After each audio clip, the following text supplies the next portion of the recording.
So అది భావోద్వేగం కథ. భావోద్వేగం అందరికి ఉంటుంది. అది లేని స్థితికి చేరుకోవడమే ఆధ్యాత్మిక ప్రయాణం. ఎందుకంటే ఏదో ఒకరు శరీరాన్ని వదిలేస్తాం, ఏడుస్తూ పోతావేంటి? ఎక్కడో చోట ప్రశాంతంగా చూసే స్థితి ఉన్నది, తెలియక మనం సఫర్ అవుతుంది. అంతే,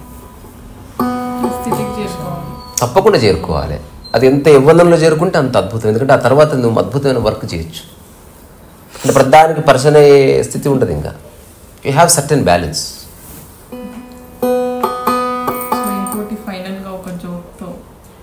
ఇది అడుగు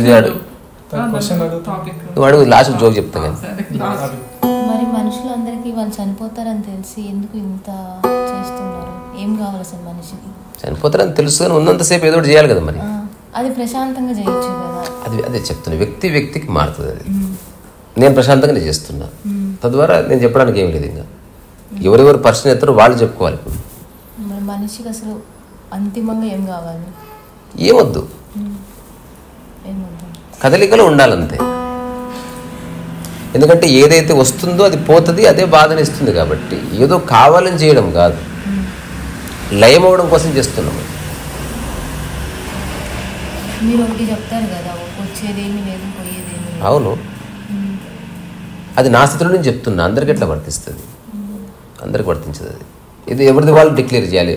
ఫర్ ఎగ్జాంపుల్, భోజనం చేశారా అంటే ఎవరిది వాళ్ళకి చెప్తారు చూడు. అట్లా జీవితం అర్థమైందంటే ఎవరిది వాళ్ళది. 50 ఏళ్ళు సంసారం చేసిన భార్యాభర్తది కూడా ఎవరిది వాళ్ళది. ఒక జ్ఞానోదయం పొందిన వ్యక్తిని ఒకరు కౌలించుకున్నా ఇది అటు ట్రాన్స్ఫర్ కాదు. మీరు ఇప్పుడే భోజనం చేశారు, మీకు శక్తి వచ్చింది, మీ కొడుకు వచ్చి మిమ్మల్ని కౌలించుకున్నా అది ఇటుపక్క రాదు. ఆ శక్తి ఎవరిది వాళ్ళదే అనుభవం. అదే బ్యూటీ ఇందులో. అందుకే వాళ్ళు ట్రాన్స్ఫర్ చేయడం కుదరదు. కాబట్టి బ్యాంక్ అమౌంట్ లాగా అందుకే ప్రవచనాలు ఇస్తున్నారు, కోర్సులు పెడుతున్నారు. ఎట్లు అట్లా నీకు అందజేయాలి. అది తొందరగా బయటపడేయాలని ట్రై చేస్తుంది. నేను అడిగితే అయిపోదు. ఆ విషయం అర్థం చేసుకోవడం ముఖ్యం. అంటే పుట్టినప్పుడు మనం సింగిల్ గా వస్తున్నాము, సింగిల్ గా వెళ్తున్నాము. సింగిల్ గా ఉంటే బెటర్. అయితే ఎమోషన్స్ లేవు, కుటుంబాలు ఉండాలి కదా తోడు. అదే అంత లిమిటెడ్ కుటుంబం ఎందుకు? వసుదైక కుటుంబం అని చెప్పేశారు. అలాంటి ఏ ఊరు పోయినా మన వాళ్ళు ఉన్నారని వాళ్ళ గురించి మనకు తెలియదు. అంతే. వాళ్ళు ఎవరో మనకు తెలియనంత మాత్రం వాళ్ళకి మనకు సంబంధం లేదని కాదు. It's all one big community, global కమ్యూనిటీలో ఉన్నాం. సో మనం ఈ వరల్డ్ లోకి నటించడానికి వచ్చినాము. నటించేది ఏం లేదు, నీ పని నువ్వు చేసుకోవడానికి వచ్చావు అంతే. సో నువ్వు సక్సెస్ కావాలంటే నటించాలి, నువ్వేదో సాధించాలంటే నటించాలి. నువ్వు ఉన్నది ఉన్నట్టు ఉండు, ఉండేది ఉంటుంది, పోయేది పోతుంది. ఒకవేళ నటన చేయవలసి వస్తే ఎప్పుడన్నా ఒక వ్యక్తిని సరిచేయడం కోసం అట్లాంటి టైంలో ఒక యుక్తిగా ఉపయోగపడవచ్చు. నిరంతరం ఎవరు నటిస్తారు? నిరంతరం నటించేవాడు అలసిపోతాడు. బాధలు కష్టాలు కూడా ఓన్లీ మనకు ఒక కోరిక పుట్టినప్పుడే అవన్నీ స్టార్ట్ అవుతున్నాయి. అవును, ఏదైనా ఒక కోరిక పుడితేనే అన్ని స్టార్ట్ అవుతాయి. అంటే ఎమోషన్స్ కానీ ఏవైనా.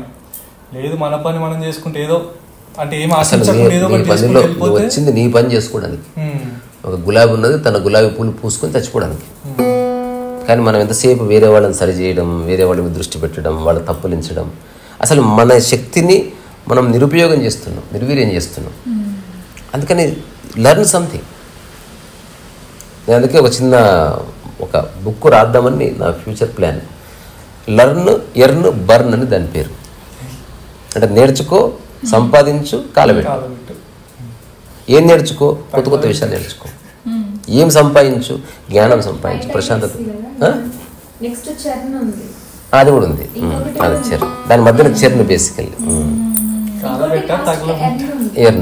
ఎర్న్ తర్వాత లాస్ట్కి బర్న్.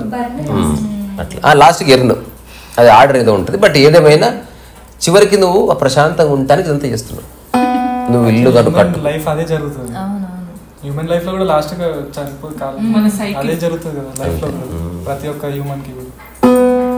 అంటే అట్లా శ్మశాన వైరాగ్యాలు చాలా వస్తాయి. మళ్ళీ పోదాం పారా, బిర్యానీ తిందాం పా, మళ్ళీ స్టార్ట్ అవుతుంది. ఏ సత్యవంతంగా ముందైతే చేద్దాం పా. అట్లా ఏదేమైనా ఎమోషన్ని అర్థం చేసుకోవాల్సిందే. ఎమోషన్ అవ్వాలంటే సందర్భం ఉండాలి, ఏదో ఒక సబ్జెక్ట్ ఉండాలి. Otherwise you can't get emotional. So నీకు బంధము లేకపోతే ఎమోషన్ ఉందా? ఇప్పుడు మరణం బాధిస్తుందా? నా అనుకున్న వ్యక్తి మరణిస్తే అది బాధిస్తుంది అన్నది క్వశ్చన్. మరణం బాధిస్తలేదు, బొచ్చడు మంది చచ్చిపోతున్నాం, మనం జస్ట్ ఎవరు చచ్చిపోయారు, ఆయన అయ్యో కార్తీక్ అని అనుకుంటే ఇప్పుడు ఒక సచిన్ టెండూల్కర్ కోరిక లేకపోతే ఆయన అంత గొప్ప వ్యక్తి అయ్యేవాడు కాదు. ఆయన ఒక ప్రొఫెషనల్ ఉన్నాడు, గొప్ప వ్యక్తి అని అనుకోవడం వేరు. ఎవరు గొప్ప కాదు, రోజు రొట్టెలు చేసి అమ్మ గొప్పది కదా, లేకపోతే ఇంట్లో నీకు పొద్దుస్తమాన వంటలు చేసి పెట్టే వ్యక్తి గొప్ప వ్యక్తి కాదా. దానికి మార్కెట్ రెస్పాన్స్ ఇస్తుంది, అతనికి రెమ్యునరేషన్ వస్తుంది, అతను కొట్టిన రన్ను ఎవడో కౌంట్ చేస్తున్నాడు, అందుకని మనకు తెలుస్తుంది. ఇప్పుడు అమ్మ కొట్టిన రొట్టెల కౌంట్ ఎవడు చేయాలి చెప్పు, అందరూ గొప్పోళ్ళే. అతను ఒక ప్లేయర్, అక్కడితో అయిపోయింది. గొప్ప గిప్ప జాంతాని అటంటే అందరూ గొప్పోళ్ళే. ఒకటి ముఖ చిత్రం బయటికి కనిపిస్తుంది, అందరూ అతను ఆరాధిస్తారు, క్రికెట్ గాడ్ అంటారు అనుకునే వాళ్ళు అనుకోని ఐ ఎంజాయ్ హిస్ ప్లేయింగ్ అనుకోని, నేను నా వ్యాఖ్య అతను క్రికెట్ని ఆస్వాదిస్తాను, అతను మనలాంటి మనిషి. అట్లనే మన ఇంట్లో ఎవరైనా వంట చేస్తుంటే వాళ్ళ వంటను ఆస్వాదిస్తాను, వాళ్ళు మనలాంటి మనుషులే. అంతే తప్ప ఇక్కడ ఎవరు ఎక్కువ కాదు తక్కువ కాదు, 100%.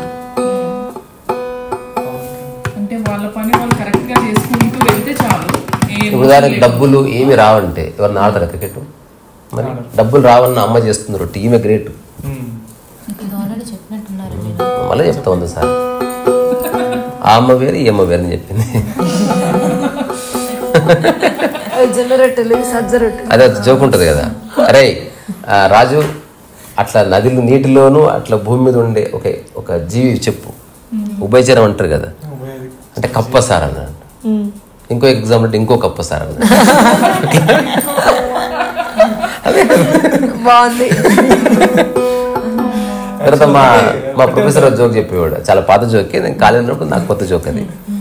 ఒక సబ్జెక్ట్ ఇచ్చాడంటే ఆర్టిస్టులకి రేపే సబ్మిట్ చేయాలి. అదేంది, ఒక ఇల్లు ఉండాలి, 2 గేదెలు ఉండాలి, గేదెలు కాసేవాడు ఉండాలి, గడ్డి ఉండాలి, ఇదంతా కలిపి ఒక సబ్జెక్ట్ వేయాలి. అందరు సబ్మిట్ చేశారు. ఖాళీ పేపర్ ఏం చెప్పనా చెప్పు, ట్రై చేస్తా, అంటే ఎక్కడో విన్నట్టు కొంచెం గుర్తుంది. ఖాళీ పేపర్ గడ్డి గేదె తినేస్తారు, గేదెని మళ్ళీ మేపడానికి అతను బయటకు తీసుకెళ్లిపోయాడు. ఇంక ఇల్లు మాత్రం వేసాడు అనమాట. ఇల్లు కొన ఇట్లా ఏమైందిరా, గేదెలు ఏమంటే ఇంటి బ్యాక్ సైడ్ ఉందా సార్, మరి మేసేటోడు ఇంట్లో వండుకున్నాడు, బయట లేడు సార్, అంటే తింటున్నాయి కదా, మరి గడ్డి అంటే తినేసినాయిగా అట్లా. ఇంకేదైనా జోక్ చెప్తావా? వచ్చాడు జోక్, ఇంత జోక్ చెప్పుకున్నా, ఎమోషన్ గురించి. ఎమోషన్ మళ్ళీ జోక్ కాబట్టి జోక్ గానే తీసుకోండి, మళ్ళీ దాంట్లో మన సిద్ధాంతాలు తీసుకురావద్దు. భూబల్లా బయట నుంచి నిర్వేదంగా నడుచుకుంటూ వస్తున్నాడు డల్గా. ఎవరో పరిగెత్తుకుంటూ వచ్చి ఎలా చెప్పాలో అర్థం కావట్లేదు భూబల్ అంటే, చెప్పు అన్న, నీ భార్య ఎవరితో వెళ్ళిపోయింది అన్న. వస్తూ అసలు పడిపోయి ఏడుస్తున్నాడు అనుకుంటే అసలు బట్టలు చింపుకొని డ్యాన్స్ చేసినాడు. అసలు ఇతను ఆశ్చర్యపడి ఏమైందంటే, ఇవాళ నా వంట నేను వండుకుంది అన్నాడు. అంటే సగం వండి పెడతా, ఆమె పోయినా పర్వాలే, అమ్మ ఈరోజు నాకు నచ్చిన కూరగాయలు మరి గోయిస్తా, మళ్ళీ ఆయనతో వస్తే కష్టం. అంటే ఎవడి ఎమోషన్ వాడిది, ఒకడికి వస్తే ఎమోషన్, ఒకడికి పోతే ఎమోషన్, ఒకడు ఉండిపోతే ఎమోషన్, ఒకడికి ఎప్పుడు రాదని తెలిస్తే ఎమోషన్, ఒకడికి లేక వస్తే ఎమోషన్, అట్లా ఒకడికి వాడొక్కడికే వస్తే ఎమోషన్, ఒకటి అందరికి వస్తే ఎమోషన్. సో జీవితం ఒక ఏమంటారు దీన్ని, కార్వా అంటే ఒక చిన్న ఏమంటే ఒక ప్రవాహం ఇది అట్లా. అందుకని దీన్ని అన్నిటిని అర్థం చేసుకుంటూ ఆస్వాదిస్తూనే జీవితం యొక్క మూలం వైపు కూడా అడుగు వేయాలి, ఎవరికి వాళ్ళు, అంతే, అంతకుమించి వేరే ఏం లేదు.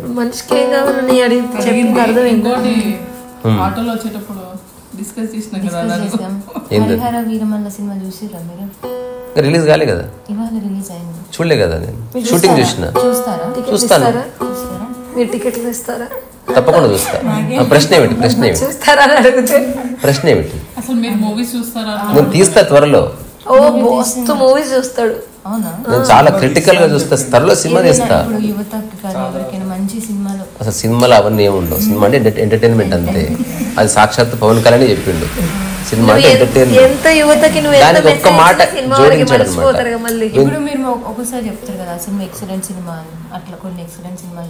బోల్డ్ ఉన్నాయి, నిన్ననే చెప్పిన కాంతారా, దాంట్లో కొన్ని సన్నివేశాలు బాగున్నాయి. రీసెంట్ గా పుష్ప 1లో కొన్ని సన్నివేశాలు బాగున్నాయి, స్క్రిప్ట్ చాలా బాగుంది. ఆ తర్వాత Hollywood making related message related సినిమాల్లో మెసేజ్ కూడా చూస్తాడు. ఆ పుష్పలో సినిమాలు అడిగింది, మెసేజ్ కాదు. ఇప్పుడైతే సినిమాలే అడిగాను. యువతకు మెసేజ్ రిలేటెడ్ అని అట్లాంటివి ఏం లేవని చెప్పేసిన, ఎంటర్టైన్మెంట్ అని జవాబు కూడా ఇచ్చేసిన ఆల్రెడీ. మెసేజ్ కావాలంటే పర్సనల్గా మెయిల్ గీలు రాయి, మళ్ళీ సినిమా ఎందుకు దానికి. ఇంకోటి అంత సినిమా ఎందుకు డైరెక్ట్ మెసేజ్ ప్రింట్ స్క్రీన్ చేస్తే అయిపోతుంది కదా. ఇంకోటి ఎంత పిచ్చి పని అంటే 1.5 hours తీసి ఒక 50 కోట్లు ఖర్చు పెట్టి మెసేజ్ చేయడానికే. అట్లా కాకుండా యాక్టర్స్ అందరూ వచ్చి ఈ రోజు మెసేజ్ ఏంటంటే చెప్తే అయిపోతుంది కదా. ఈ తొక్కలో సినిమా ఇప్పుడు ఎగ్జాంపుల్ RX100 ఉంది, అందులో ఒక మంచి మెసేజ్ ఇచ్చారు. నేను అంటున్నది మెసేజ్ ఇస్తారు, ఎవరు తీసుకోడు. మెసేజ్ అనేది యూ షుడ్ నీ లైఫ్ లో ఇంప్లిమెంట్ తీసుకునేది. సినిమాకి వెళ్తున్నప్పుడే తెలుసు. ఇంకొకటి కొత్తగా అదే Chennai love story, first love best, తొలి ప్రేమ తోపేం కాదు, ఫస్ట్ లవ్ ఎవరు అవగాహన వాళ్ళు ఉంటారు, సమర్థించిన వాళ్ళు ఉంటారు. ఓవరాల్ గా ఒక్కటైతే క్లియర్, మనం ఒక రూమ్ లోకి వెళ్తున్నప్పుడే ప్రిపేర్ అయ్యి వెళ్తుంది మైండ్. లైబ్రరీకి వెళ్ళగానే సైలెన్స్ అయిపోతుంది, ఇంట్లోకి పోగానే టేకన్ ఫర్ గ్రాంటెడ్ పోతుంది, చెప్పులు ఇసిరేస్తుంది, పోలీస్ స్టేషన్ లో పోని ఒళ్ళు దగ్గర పెట్టుకుంటుంది, జడ్జి ముందుకు పోగానే నోరు వాయిస్ ఓపెన్ చేయదు, అప్పుడు కనబడగానే పారిపోమని చెప్తుంది. అట్లా మైండ్ నీకు ఎప్పుడు చెప్తా. అట్లనే సినిమాకి వెళ్ళగానే జస్ట్ ఎంటర్టైన్మెంట్ అబద్ధం అని తెలుసుకొని చెప్తుంది ముందు క్లియర్. అది హీరో డైలాగులు ఎంత గొప్పగా చెప్పని కాక డైలాగులు ఏం చెప్పిన చావా సినిమా చూసిన ఓన్లీ ఎంటర్టైన్మెంట్ అయితే చూడలేదు. నేను చెప్పి ఎమోషన్ అయ్యారంతే. ఎవడు దేశభక్తి చింపుకొని అట్లా ఫైట్ చేస్తున్న గ్యారెంటీ లేదు. అవేర్నెస్ వచ్చింది. అరే అవేర్నెస్ చావా కంటే ముందే ఉంది. అది తెలుసు కనుకనే కొంచెం సినిమాతో చాలా మంది తెలిసింది బంగారం. నేను ఒప్పుకుంటుంది, ఎమోషన్ వచ్చింది. ఎమోషన్ ఎందుకు రాదు? మనం బలగన్ సినిమా చూసి ఓ ఏడిచిన కూడా చచ్చిపోయినట్టు ఏడిసిన వాళ్ళు ఇద్దరం 3 సార్లు 3 సార్లు ఏడిచినాం మేము. ఇట్లా తుడుచుకుంటూ చూసినాం. అదేంది ఆ సినిమాలో లీనం అవడం వల్ల చిన్న భావోద్వేగం వస్తుంది. అది అబద్ధం అని తెలిసి ఏడుస్తున్నా నేను. అది బ్యూటీ. ఒక చిన్న కథ ఉంటుంది చెప్పనా, ఇది నాకు బాగా నచ్చిన కథల్లో. ఒక రాజు ఉంటాడు, చాలా ఫేమస్. కానీ హఠాత్తుగా ఇంకొక వ్యక్తి వస్తాడు ఆ ఊరికి.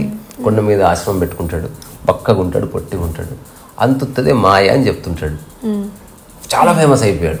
తండోపతండాలుగా జనాలు వస్తున్నారు. అతని చుట్టూ ఒక తిరణాలు నడుస్తున్నది. ఈ విషయం రాజుకు తెలిసింది. తెలిసిన తర్వాత నేను ఎన్నెన్నో మంచి పనులు చేస్తుంటే నాకు వచ్చిన పేరు ఇంత, వాడు అంతా మాయ అని చెప్తే అంత ఫేమస్ అయ్యాడు నా కొడుకు, వాడిని పట్టుకరండి ఫస్ట్.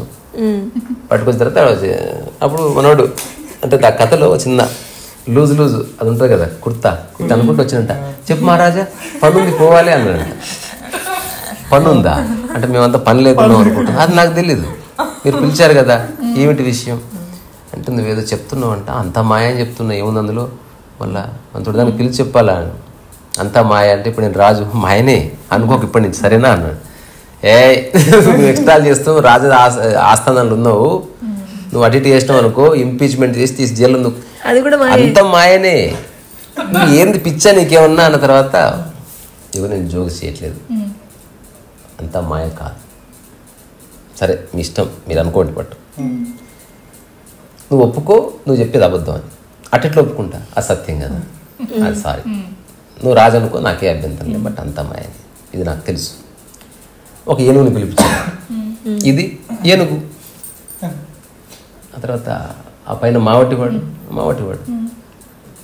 మరి కరెక్ట్ ఇవన్నీ కదా, మీకేం కావాలి చెప్పండి. అంతా మాయ అని చెప్తున్నావు కదా, అబద్ధం అని చెప్పను, అది సత్యము, ఆ సత్యము తప్ప వేరే చెప్పేదే లేదు, ఏం చేసుకుంటావు చేసుకో అన్నాడు. సరే అంతా మాయ కాదు అని చెప్పకపోతే ఆ ఏనుగు తొండంతో గిరాట్ వేపిస్తా, అది మావటివాడు మాట ఉంటుంది, మీరు ఏమైనా చేసుకోండి సార్. ఆ తర్వాత వీడు చెప్తే ఇంట్లేడు, కానీ అనేసరికి ఏనుగు వాడిని చుట్టేసింది, రౌండ్గా తిప్పింది, తీసిస్తే జుర్రులు జారి వచ్చి పడ్డాడు మెట్ల దగ్గర, అమ్మా అని పడ్డాడు. అట్లా పడిన తర్వాత రాజు నడుచుకుంటూ వచ్చి వాడి మీద కూర్చున్నాడంట. ఇప్పుడు చెప్పు ఆ ఏనుగు మాయనా? మాయనేరా నాయనా, ఎన్నిసార్లు చెప్పాలి, నడుము నొప్పులేస్తుంది, పక్కకి జరుగు నువ్వు ఫస్ట్. ఏనుగు సత్యము, నీవు సత్యము, నేను సత్యము, మావటివాడి సత్యము. కానీ ఆ మావటివాడికి ఏనుగుని గెలకమని చెప్పి నా మీదకి రుసిగొలుపున్నారు, ఇది మాయ. అర్థమైందా? నీ కత్తి సత్యము, నీవు సత్యము, కుర్చీ సత్యము, కానీ ఆ మూడిటి దగ్గర పెట్టుకుని ఇట్లా బీరాలు పోతున్నావు చూడు, ఇది మాయ. బయటపడరా నాయన, నాకు పని ఉంది, నడుము నొప్పి లేస్తుంది, నీ అబ్బా అని వెళ్ళిపోయాడు. ఇది క్లారిటీ. ఫోన్ మాయ కాదు, నేను మాయ కాదు, కానీ ఆ ఫోన్ చూసి నువ్వు గర్వంగా ఫీల్ అది మాయ, అది మాయ. ఇల్లు మాయ కాదు, నేను మాయ కాదు, కానీ ఇల్లు నాది, మా బంధువులు ఇద్దరికంటే మాకే గొప్పిల్లు, అవి మాయ. పెళ్ళాం మాయ కాదు, ఒకరికొకరు సొంతం అనుకోవడము, వేరే వాళ్ళతో పోల్చుకోవడము, ఒకరి మీద ఒకరు ఆధిపత్యం చేసుకోవడం మాయ. సో ఉన్నది మాయ మీద ఒకటి పాడు. మాయ మాయ మాయ మాయ ఒక పాట.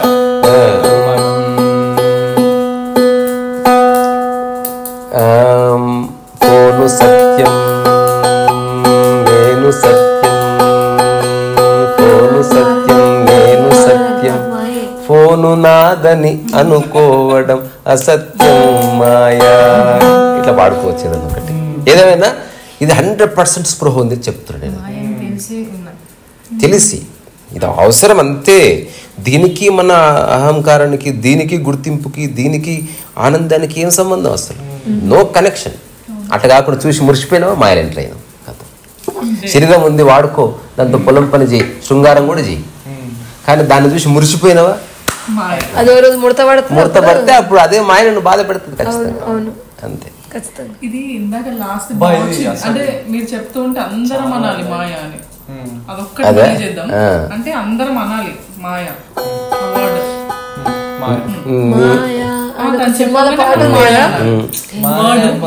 ఇప్పుడు ఇందాక లాస్ట్ ది బాగా శివుంది ఒక పాట ఉంటుంది, మాయేరా అంతా మాయేరా.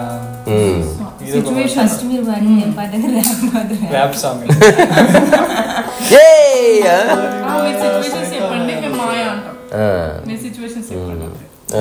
ఫస్ట్ సత్యము నేను పాడతా, తర్వాత ఒక చిన్న మాట తర్వాత ఇట్లా అంటే అప్పుడు అందరూ మీరు మాయ మాయ అని చూద్దాం ఎడిపోతాం.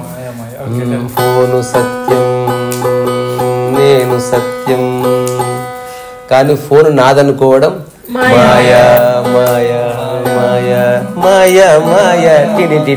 ఇది దగ్గర. సో ఇప్పుడు మనం చెప్పింది చర్చ కోసం చెప్పింది. ప్రస్తుతం నేను జీవిస్తున్న జీవితానికి ఇది నా అనుభవ సారం. ఇది ఎవరిది వాళ్ళు డిక్లేర్ చేయాలి. అన్నీ ఉన్నాయి, ఇల్లుంది నాదే, కానీ దాన్ని చూసి గర్వం లేదు. ఇది దీని పట్ల నాకేం బంధం లేదు, మంచి గౌరవంగా చూసుకుంటున్నాం. ఉన్నంతవరకు మనకు షెల్టర్ ఇస్తుంది అంతవరకు. అట్లా మనం ఎట్లా చూస్తున్నాం అనేది మాయలోకి ఎంటర్ అయితే ఎమోషన్ వస్తుంది ఖచ్చితంగా. మళ్ళీ ఎమోషన్ కి లింక్ అయి ఉన్నాయి ఇవన్నీ. అంతే. సో ఒక్కటే మాయం కావాలి, మాయం కావాలి. మనం ఎప్పుడన్నా మాయ అనే అంశం గురించి మాట్లాడుకుందాం. అంటే ఇప్పుడు మన ఆధ్యాత్మిక వాంగ్మయంలో అత్యంత బలమైన సబ్జెక్ట్ మాయ. మైండే మాయ కాదు. కానీ నీ జీవితంలో నేను మాయనా కాదు, మరి ఏంటి? నేను సత్యము, నీవు సత్యము. కానీ మాయ అని చాలా మంది వాళ్ళ మూతి వలగొట్టాలి. చెప్పేది నువ్వు చెప్తాను, నువ్వు చెప్పే ఆధ్యాత్మికంలో చాలా మంది స్త్రీ అంటేనే మాయ. అవన్నీ విధవలు ఏం చెప్పారు అనవసరం. నేను చెప్పేది విను. నీవు పరమ సత్యము, నేను పరమ సత్యము, కానీ నీ జీవితాన్ని నేను ఉద్ధరిస్తాను కూడా మాయ. నీ జీవితం పూర్తి నీ చేతిలో ఉంది, అది నువ్వు ఆవిష్కరించుకుంటున్నావు, అది నీవు. నా జీవితం నీ చేతిలో ఉందని కూడా మాయ. అటువంటిది ఏమీ లేదు. You are the truth and I am the truth. నీ ట్రూత్ని నువ్వు అనుభవిస్తూ, నా ట్రూత్ని అనుభవిస్తున్నా. అంతే. మాయ మైండ్ డిఫరెంటేనా? అన్నిటికీ ఆధారం మనస్సే. సత్యానికి అదే మాధ్యమం. ఇది ఎట్లుంటుందంటే, వాడికి కత్తి గుచ్చుకుందంట, ఆ కత్తి తీయడానికి ఇంకో కత్తి పొడుస్తారనమాట. అట్లా వాడికి కోసుకుపోయింది, మళ్ళీ చాకు పెట్టి కట్ చేసి మళ్ళీ కుట్లేస్తారు. ఒక చాకు కోసింది, ఒక చాకు అతికేయడానికి ఉపయోగపడ్డది. అట్లా మనస్సు రెండు రకాలుగా నువ్వు మాయ నుంచి మాయలోకి పంపించేది మనస్సే. అదే ఆలోచన నేను మాయ నుంచి బయట కూడా పడేస్తుంది. So liberation it begins from a good thought. దానికి అర్థమైంది, ఇది నీకు ఇస్తున్నా, ఇగో ఇది జాగ్రత్త, ఇది నా హృదయంతో సమానం అన్నవనుకు ఇరికిస్తుంది. ఇప్పుడు ఇన్ని అంటే నాకు రెండోది ఎందుకు నీకు ఇస్తున్నా, ఇక మీద నీదే, నాకు సంబంధం లేదు, ఫ్రీ అయిపోయినా. చూడు, అది రెండు ఇచ్చింది నేనే. ఆ మాటల వల్ల అతను ఫ్రీడంలోకి వచ్చేసాడు. అందుకే మనం ఎవరి దగ్గర ఏదన్నా తీసుకోవాలంటే ఎవరైతే ఏ నియమాలు పెట్టకుండా ఇస్తారో వాడి దగ్గర తీసుకోవాలి. అట్లా ఒక్కటే దొరుకుతుంది భూమి, నియమాలు పెట్టకుండా ఇచ్చేది ప్రసాదం ఒక్కటే. అది ఒక్కటి తీసుకొని పక్క వచ్చారు, ఇంకేం తీసుకోవద్దు ఎవరి దగ్గర నుంచి. మిగతా అన్ని చోట్ల నియమాలు ఉంది. అట్లా ఏదో చెప్తారు మనిషి కాబట్టి, దుర్మార్గుడు మనిషి అదే చెప్తారు. ఈసారి మనము సిచ్యువేషన్ జరుగుతుంటే మనం గుర్తించాలి ఏది మాయ అని. ఒక్కసారి మీకు డెఫినేషన్ తెలిసింది కనుక తెలిసిపోతుంది. మన కాన్షియస్ లో మనం ఉండాలి ఎప్పుడైనా. నాకు అనిపించేది ఇప్పుడు మాయ అని చెప్పేది మన మనసే చెప్తుంది. మాయలు పెట్టి మననే మన అది అని చెప్తుంది కదా. ఇప్పుడు అది మాయ కాదు. నువ్వు మాయలో ఉన్నావా బయట పడ్డావా? నేనా అంటే సిచ్యువేషన్స్ బట్టి బాగా మాయలోకి పోతా కావాలంటే మళ్ళీ తర్వాత బయటకు వస్తాను. ఎందుకంటే బాగా ఎదుటి వాళ్ళని ఇబ్బంది పెట్టద్దు, నేను ఇబ్బంది పడద్దు. ఒక్కటైతే చెప్పగలను, నువ్వెంత దట్టంగా మేకప్ వేసుకో అది నీకు అంటుకోదు, పైన ఉంటుంది అంతే. నువ్వెంత లిప్స్టిక్ వేసుకో అది నీకు పట్టుకోదు. అట్లా నువ్వు తెలిసి మాయలు ఎంటర్ అయినావంటే మాయలైనట్టే. అది ఒక అవసర రీత్యా అంతే. ఇప్పుడు మెచ్చుకుంటే పని అంటే కత్తితో కూరగాయలు కట్ చేసుకుని వండుకున్నట్టు అంతే. అవసర చేయి కట్ చేసుకోవద్దు, కూరగాయలు కట్ చేసి వండుకో. దాన్ని తిప్పొద్దు ఇట్లా అందరి నా డబ్బు, నా ఇల్లు, నా పిల్లలు, నా ఫ్యామిలీ అన్నట్టు మాయలేదా? నా ఫ్యామిలీ మాయం కాదు, ఆ నాని నిర్వచించాలి, దాన్ని నిర్వచించాలి. టు వాట్ ఎక్స్టెంట్ అట్లా. ఇప్పుడు నా చీపురు, నా కారు రెండింటికి నా వాడాను, కానీ రెండింటి పట్ల నా వైఖరి ఎట్లుంటుంది తెలుసా? జిమ్మినాసం వరకు ఉంటుంది.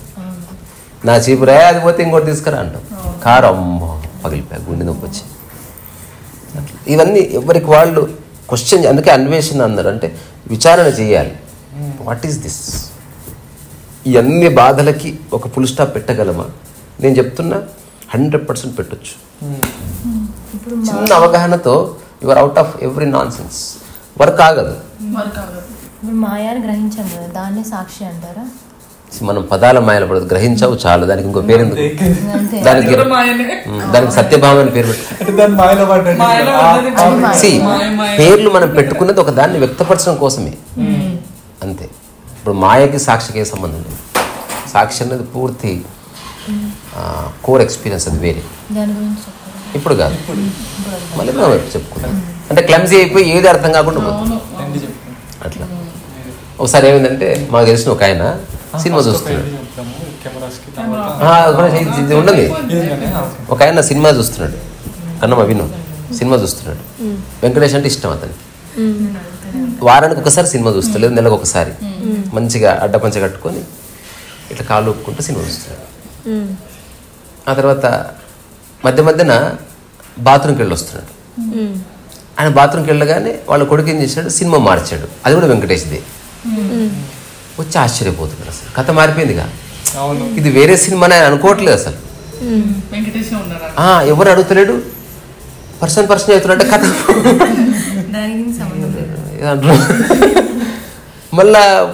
మళ్ళా పోయి వచ్చేసరికి మళ్ళీ సినిమా మారిపోయింది. అప్పుడు మాతో అన్న డైలాగ్ ఎందుకు తెలుసా, వీడు ఎవడరా తిక్కగా తీసిండు సినిమా అంటున్నాడు తప్ప ఇది వేరే సినిమా అని గుర్తించే స్థితిలో ఆయన ఎప్పుడైతే ఆయన వెంకటేష్ ను చూసి వెంకటేష్ చుట్టూ కథలుకుంటున్నాడు తప్ప ఆ వెంకటేష్ వేరే. ఇంకోటి ఆశ్చర్యం, రెండిట్లో వెంకటేష్ సేమ్ పాత్ర పోషించిండు, ధనికుడి పాత్ర అట్లా. అందుకని 100% మ్యాచ్ ఉంది. ఇంతకుముందు వేరే హీరోయిన్ వచ్చింది, ఇప్పుడు ఈమె ఎందుకు వచ్చింది అంటున్నాడు తప్ప ఇది వేరే సినిమా అనే అనుకోవడమే లేదు. అంతే పాయింట్ అట్లా. ఇది తెలియనంత వరకు పరిచయం అయ్యింది కదా. ఎప్పుడైతే రెండు వేరే సినిమాలు అని తెలిసింది, మాయ వెళ్ళిపోయింది. అంతేనా, ఓకే అంటే తెలిసిపోయింది. నీవెవరో నీ జన్మం ఏదో నిజం తెలుసుకో జీవా అనామకుడు అని తెలుసుకోవాలంతే. సో ప్రస్తుతానికి ఇంతే, మళ్ళీ మాట్లాడుకుందాం. జై సీతారాం.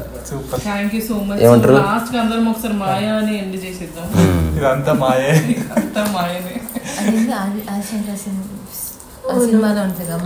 మాయా అని పాడుతుంటారు. కాదు, ఇది సక్సెస్ అవ్వాలనుకోవడం మాయ, ఇది ఎక్కువ మంది చూడాలనుకోవడం మాయ. మనం చక్కటి కర్మ చేశాం, ఇది మాయం కాదు. కర్మ చేసి దీన్ని కాలం వదిలేయాలి, అది ఎలా పోతే అలా. ఇది ఎప్పుడైతే అద్వైతుని యొక్క అద్వైత సిద్ధాంతం జగన్మిథ్య తెలుసుకున్నాడో ఒక ఫారినరు, జగత్ మిథ్య, ఒక సన్యాసి దగ్గరకు వచ్చి నువ్వు అద్వైత సిద్ధాంతం చెప్తున్నావు, రాంగ్ అని ప్రూవ్ చేయనా అన్నట్టు. ఇంతకుముందు కథ లాంటిది. ఎవరా సన్యాసి? ఒక మామూలు సన్యాసి కాశీలో. ఇది యాక్చువల్లీ ఇట్ ఇన్ సమ్వేర్. ఇది ఆ సన్యాసి సాదాసీద మనిషి, రాసిన వ్యక్తి ఫేమస్ ఫిలాసఫర్ బైరన్. అతను ప్రూవ్ చేయనా నీ సిద్ధాంతం రాంగ్ అని అంటే ప్రూవ్ చేయనంట. శరీరం మాయనంటే మాయనంటే తీసి రాయి తీసుకొని కొట్టాడంట, కాలు ఘోరంగా నొప్పి ఏడ్చాడంట సన్యాసి. ఇప్పుడు చెప్పు మాయనంటే మాయనే అన్నాడు. అప్పుడు ఆయన ఆశ్చర్యపోయాడు, కాలుకు దెబ్బ దాకి రక్తం వస్తుంది, నేను అసలు అట్లా చేయను, నీకు విషయం చెప్పడానికి చేయవలసింది అదే. సో అది మాయ అసలు. అదే అట్లా చేసి నాకు చెప్పించాలి అని అనుకోడు మాయ. రాయి మాయ కాదు, నువ్వు మాయ కాదు, నేను మాయ కాదు. నువ్వు రాయిని తీసుకుని నన్ను కొట్టావు చూడు, ఆ థాట్ అనేది మాయ. ఇప్పట్లో చేయకు. ఇందాక అన్నది కరెక్ట్, అది సత్యం అనేది అది సత్యము, వచ్చేది అది మాయ. అవును కరెక్ట్. సో మెటీరియల్ అనేది మాయ కాదు, మెటీరియల్ నాదనుకున్నప్పుడు మాయ స్టార్ట్. అర్థం చేసుకునే ఇప్పుడు అందరూ ఇట్లా మంచిగా ఉంటారు, మనం ఏదైనా చేద్దాం అనగానే ఒక సంస్థ పెడతాం, మాయ స్టార్ట్ అవుతుంది. ఎంటర్ అయింది. నీ దగ్గర మాయ ఎంటర్ అయిందా? కానీయను. ఎందుకు కానీయను? నేను పూర్తి ఎరుకలో ఉన్నా. నేను ఎప్పుడు ఏకాంతంగానే ఉన్నాను, ఏకాంతంగానే జీవిస్తాను, నా వాణి ఏకాంతంగానే వినిపిస్తాను, ఏకాంతంగానే నిష్క్రమిస్తాను. నాకు ఏ గుంపొద్దు, నాకు ఏ సంస్థ వద్దు, నాకు నేను పనిచేయడం వల్ల ఏదైనా డబ్బు వస్తే తీసుకుంటాను తప్ప నేను ఏదో ఉన్నత లక్ష్యాలు ప్రచారం చేసి అందరిని ఒక సిద్ధాంతంలో ఇరికిచ్చి ఇచ్చి రాసుకురాపోండి, అన్నదానం చేద్దాం, అంత మాయ. దొంగ కొడుకులు అందరూ బేసికలీ. అట్లా అనకూడదులే కానీ ఇంకా బలమైన మాటలు అనాలి. ఇంకా బలమైన మాటలు అనాలి.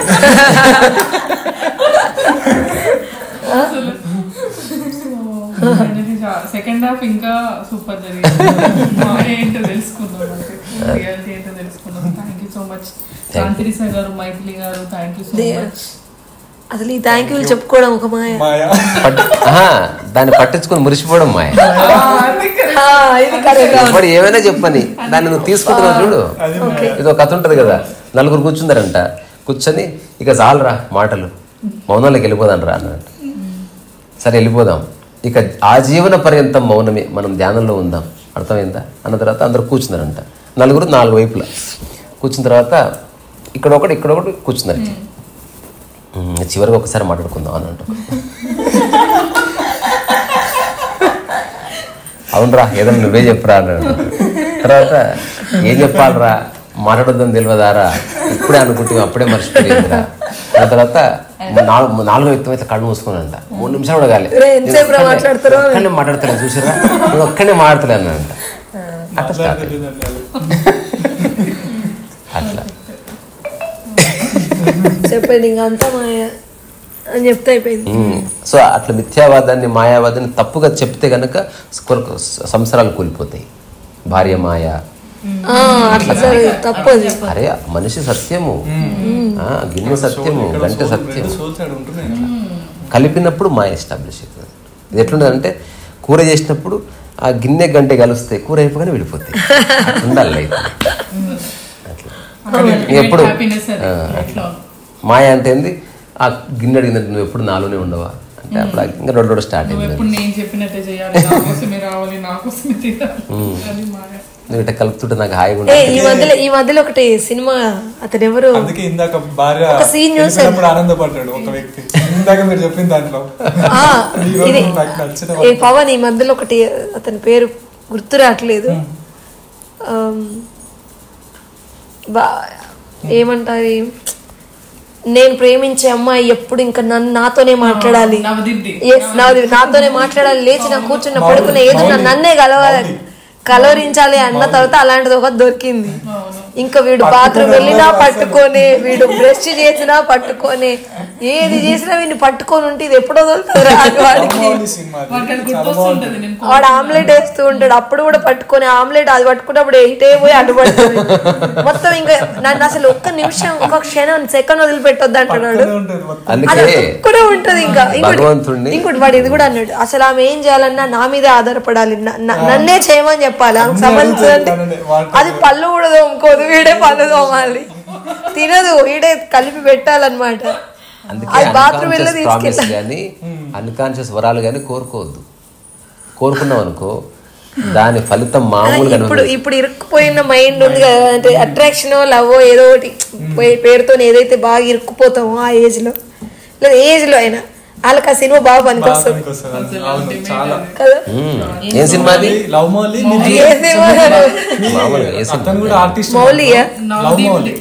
సినిమా పేరు లవ్ మౌలి. చాలా బాగుంది. రిలీజ్ అయిందా? చాలా రోజులు నేను ఒకప్పుడు చూసిన, నాకు మీరు చెప్తుంటే గుర్తొస్తుంది. అతని క్యారెక్టర్ కూడా కొంచెం మంగళ వేషధారణ, అమ్మాయి పేరు మంగళ.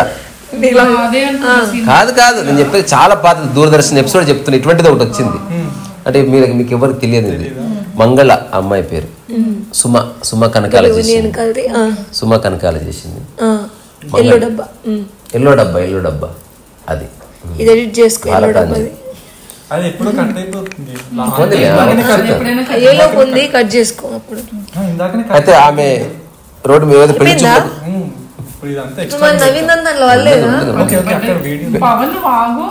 పెళ్లి చూపులకు వెళ్ళి వస్తుంటే ఆ పెళ్లి సంబంధం నచ్చదు, అనుకోకుండా రోడ్డు మీద కింద పడతాడు. పడితే ఒక ఇంట్లో షెల్టర్ ఇస్తారు. అప్పుడు ఒక అమ్మాయి వస్తుంది. ఆ అమ్మాయి అద్భుతమైన బంగాళాదుంపలతో వంట చేసి పెడుతుంది. అసలు చూసి ఆశ్చర్యపోతాడు. అసలు నీ పేరు మంగళ అయి ఉండకూడదు, బంగాళ అయి ఉండాలి అంటే నేను అలాగే అనుకుంటాను అంటుంది. తర్వాత ఈ ఒక్క కూర చాలు, అసలు నాకు బంగాళాదుంప అంటే నాకు పిచ్చ ప్రేమ. రోజు బంగాళదుంప. ఆ తర్వాత అసలు ఇంటికి తోరణాలు బంగాళదుంప పెళ్లి చేసుకున్న తర్వాత అప్పుడు ఓ మంగళ నా బంగాళాదుంప తెంచావు కదా అని చిన్న సీరియల్ ఉంటుంది. ఏం చేశాను చెప్పుకో అంటే ఫస్ట్ 5-6 రోజులు బంగాళ మన కోసం చెప్తారు. తర్వాత కొద్ది రోజులతో ఏం చేసామంటే బంగాళతో పులుసు చేశాను, బంగాళదుంపతో స్వీట్ చేశాను, ఆ తర్వాత బంగాళదుంపతో, ఆ తర్వాత చివరికి దాన్ని ముక్కలు కోసి ఎవ్రీథింగ్ ఇట్లా ముక్కలు చేసి ఇట్లా వెళ్తే వాడు ఆశ్చర్యపోతారు. ఏంటంటే మీకు ఇష్టం కదా బంగాళ అంటే మరి కోరుకున్నప్పుడే ఆలోచించి కోరుకోవాలి. మరి నాకు ఎందుకు పెళ్లి కాలేదు అనుకున్నావు? ఈ కారణం చేతనే. మీరు పెళ్లి ఎందుకు చేసుకున్నారు? ఈ కారణం చేతనే. అందుకే సరిగ్గా తెలిసి అడగాలి కోరికని. ఉత్తుతగానే ప్రామిస్ చేసి అనుకో మెడ చుట్టుకుంటుంది. చలో మళ్ళీ బాయ్.